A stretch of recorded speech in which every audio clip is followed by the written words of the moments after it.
Hello, my name is Donna. This is DC Education. It is all things elementary education. This short video is Let's Read Activity 2 from the program to help struggling readers. Let's read step-by-step lessons for success. Activity 2, short vowel practice. The learner will say the beginning vowel sound and picture name for each slide.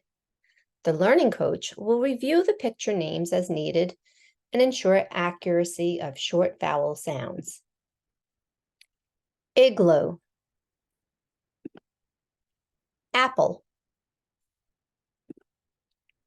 elephant, octagon, umbrella, octopus. You can also have your learner listen to this video to hear the beginning vowel sounds and picture names.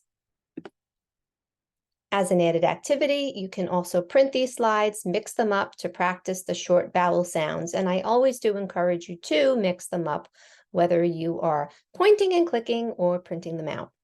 Think of other words that start with the short vowel sound and practice with the learner.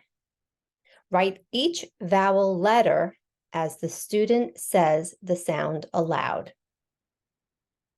I hope this short video is helpful, and I hope you'll come back to see more videos from Let's Read Step-by-Step Lessons for Success. Thanks so much for watching. Bye-bye.